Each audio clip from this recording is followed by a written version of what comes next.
औज़ुबिल्लाहिमिनश्शैतानिर्रजीम बिस्मिल्लाहिर्रहमानिर्रहीम अस्सलामु अलैकुम रहमतुल्लाहि व बरकातुहू।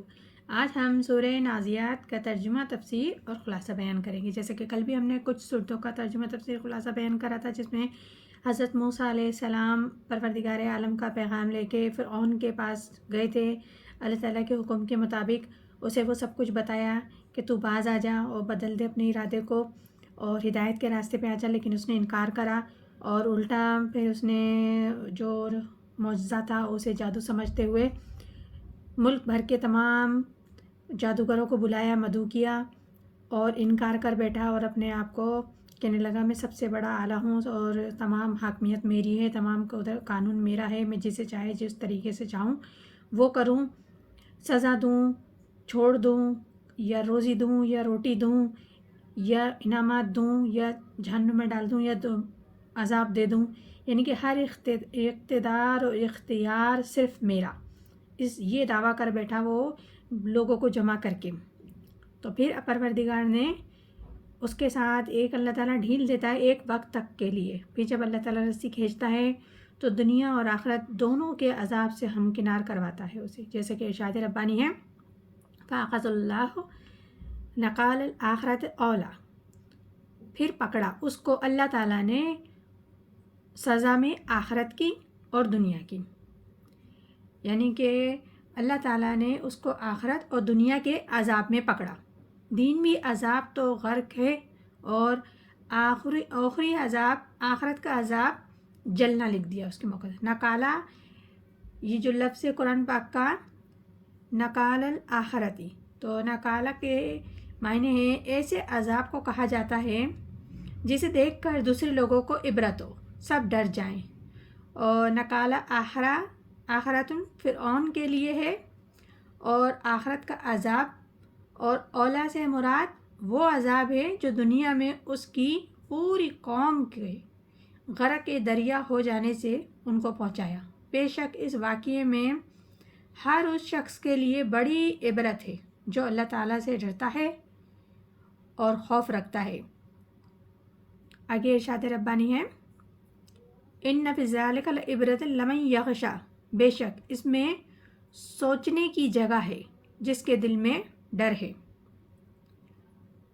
यानी कि यकीनन इसमें सबक है और इबरत के लिए है। और इबरत का मतलब है एक चीज़ को देखकर किसी और चीज़ की हकीकत को समझ लेना, ये इबरत है। और किसी के लिए जिसके उसके लिए यह इबरत होती है जिसके दिल में थोड़ा डर होता है। तो वो परवरदिगार आलम से जो डरता है तो वो फ़ौरन एक को सज़ा देखते हुए इबरत पकड़ता है कि कहीं ये ख़ता हमसे नहीं हो जाए। अगर हम अपने आप में भी गौर करें, किसी और को सज़ा मिल रही होती है, हमारे घर में ही देख लो, छोटे बच्चों में देख लो, अगर माँ बाप अगर किसी एक की पिटाई कर रहे होते तो दूसरा देख के फ़ौरन समझ जाता है कि इसकी पिटाई हो रही तो मेरी भी नहीं हो जाए। तो वो तो परवरदिगार आलम है, एक ढील देता है काफिरों को, मुनाफिकों को और गुनहगारों को जो हद से ज़्यादा तजावीज़ कर जाते हैं। तो एक जब ढील देता है, जब पकड़ता है तो दूसरे के लिए वो वाक़या इबरत बन जाता है ताकि वो सबक आमोज़ रहें जब तक उनकी ज़िंदगी है। आगे इरशाद रब्बानी है अंतुम अशद्दु खलक़न अम्मस्समाउ बिनाहा, क्या तुम्हारा बनाना मुश्किल है या आसमान का उसने बनाया उसको। इस आयत मुबारक में अल्लाह ताला इंसानों से मुखातिब होकर कह रहे हैं कि ए इंसानों, तुम इतने इनकार कर रहे हो कि दोबारा ज़िंदा कैसे किए जाओगे। तुमको कोई जिस तरीके से तुम्हें पहले ज़िंदा किया उसको तुम्हें बनाने के लिए कोई ख़ास आला या किसी चीज़ का इस्तेमाल नहीं किया, बस खुदा की तख्लीक थी, खुदा ने मंशा थी इंसान बनाना है, चाहा तुम्हें बना दिया। तो ए इंसानों, क्या तुम्हारा बनाना ज़्यादा मुश्किल है? ज़रा इस आसमान की तरफ देखो, या इसका रब, इसके रब ने जिसको बनाया आसमान को, अल्लाह ताला की कुदरत की निस्बत से तो सब मसावी हैं। यानी कि आसमान हो या इंसान हो, हर चीज़ बराबर है। अल्लाह जिस चीज़ का इरादा चाहता है वो बना लेता है, वो कर लेता है। और जाहिर है आसमान का पैदा करना ज़्यादा सख्त है। फिर जब आसमान को पैदा कर दिया तो तुम्हारे पैदा करना क्या मुश्किल है। آگے ارشاد ربانی ہے ورفع سم کہا سوہا، اونچا کیا اس کو، ابھارا اس کو، برابر کیا. یعنی کہ آسمان کو بنایا اور باقاعدہ پھر اس کی تشکیل کی، اس کو برابر کیا. آسمان کو پیدا کرنے کی کیفیت اللہ تعالیٰ بیان فرما رہے ہیں اس آیت میں کہ اللہ تعالیٰ نے اس کو بنایا اس طرح سے کہ اس کی چھت کو بلند کیا، اس کے گنبد کو بلند کیا، پھر اس کے توازن کو برقرار رکھا، توازن میں رکھا، یعنی کہ درست بنایا، اور کہیں بھی اس میں شکوک، فتور یا پھٹا ہوا یا جوڑ یا پیوند اس قسم کی کوئی بھی چیز نظر نہیں آئے گی. اگر انسانی عقل دیکھے کہ بغیر ستون کے یہ آسمان کھڑا ہوا ہے، یعنی کہ اوپر آسمان ہے، نیچے زمین ہے، ہم بیچ میں ہم دیکھیں کہ دیکھو یہ آسمان کس طریقے سے کھڑا ہوا ہے، تو عقل والوں کے لیے تو یہ بھی چیز بہت اہمیت رکھتی ہے.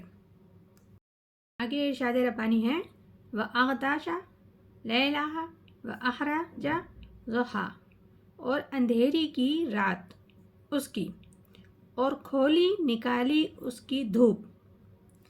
یعنی کہ اس صورت میں اللہ تعالیٰ بتا رہے ہیں اس کی رات کو اندھیرا کر دیا اور دن کی دھوپ اور روشنی کو نکالا. یعنی کہ رات کو تاریک کر کے اس کے دن کو ظاہر کیا، اور رات اور دن کو آسمان کی طرف اس لیے منسوب کیا ہے کہ رات اور دن آفتاب کے طلوع اور غروب سے ہوتے ہیں، اور آفتاب آسمان سے متعلق ہے، تو اس لیے رات کا ذکر فرمایا ہے. آگے ارشاد ہے وَالْأَرْضِ بَعْدَ ذَلِكَ دَحَاهَا، زمین کو اس کے پیچھے صاف بچھایا. اخرج منها ماءها ومرعاها، باہر نکالا زمین سے پانی اور چارہ. یعنی کہ اس آیت میں اللہ تعالیٰ بتا رہے ہیں پہلے آسمان کو بلند کیا، پھر اس نے زمین کو بچھا دیا، پھر اس میں سے نکالا پانی. اگر منافق یا منکر لوگ جو پروردگار عالم کو مانتے نہیں ہیں، تو اگر اس بات پہ ہی غور کر لے کہ پانی کی یہ کس طریقے سے نکل کے آیا ہے، تو بہت نشانیاں ہیں عقل والوں کے لیے اس میں بھی. اور اسی پانی میں سے جو زمین میں سے چارہ بھی نکالا، جس سے تمہارے جو حیوانات ہیں، تمہارے جو چوپائے ہیں، ان کی خوراک کا انتظام ہو سکے. اگر زمین اس پانی کے ہی سسٹم کو دیکھ لیا جائے تو آپ اللہ تعالیٰ کی قدرت پر یقین لے آئیں گے، کیونکہ زمین سے پانی کا نکلنا یہ آج کی بات نہیں ہے، یہ اس وقت کی بات ہے جب زمین ایک ناری قرہ تھی، پھر ٹھنڈی ہوئی. ٹھنڈی ہونے میں اس کے بخارات نکلتے ہیں، آسمان کی طرف جاتے ہیں، ہائیڈروجن آکسیجن بنتا ہے، پھر برستا ہے. تو پانی کہاں سے نکلا ہے؟ زمین سے. البتہ اب اس کی سائیکل ہے. سورج جو ہے سمندروں کے اندر جو پانی ہے اس کو بھاپ بنا کر لے جاتا ہے بخارات کی شکل میں. ہوائیں ان کو پھر منتشر کرتی ہیں، کہیں پہاڑوں پر برف بن کر گرتا ہے تو کہیں بارش بن کر برستا ہے.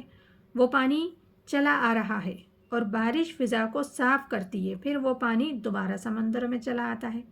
یعنی کہ اسی زمین میں سے پانی نکلا ہے تمہارے واسطے، اور چارہ بھی جس کو تمہارے حیوانات کھا رہے ہیں. پھر بھی تم اللہ تعالیٰ کی قدرت کو، اللہ تعالیٰ کی حقیقت کو سے انکار کرتے ہو کہ ہم کس طریقے سے پیدا کیے گئے، مٹی ہو جائیں گے. ہمیں دوبارہ جب پروردگار عالم اتنے سسٹم کو بہتر طریقے سے چلا سکتا ہے، جانتا ہے چلانا، اور اسی کی سب کائنات ہے جو اسی کے دائرہ کار میں ہے، اس کے احاطے میں ہے، وہ جو چاہے سو وہ کر سکتا ہے، تو ہم انکار کر ہی نہیں سکتے. اسی لیے پروردگار فرما رہا ہے آپ غور کرو، دیکھو، تحقیق کرو، تو آپ خود ہی قائل ہو جاؤ گے، خود ہی اس حقیقت کو قبول کرو گے. یہ سورہ نازیات ہے جس کا ابھی ہم نے کچھ صورتوں کا ترجمہ تفسیر خلاصہ بیان کرا ہے. انشاءاللہ تعالیٰ آگے بھی مزید صورتوں کا کل کریں گے. اللہ تعالیٰ ہم سب کو قرآن پاک صحیح بہتر پڑھنے سمجھنے کی توفیق عطا فرمائے، عمل کرنے کی توفیق عطا فرمائے. آمین ثم آمین. جزاک اللہ.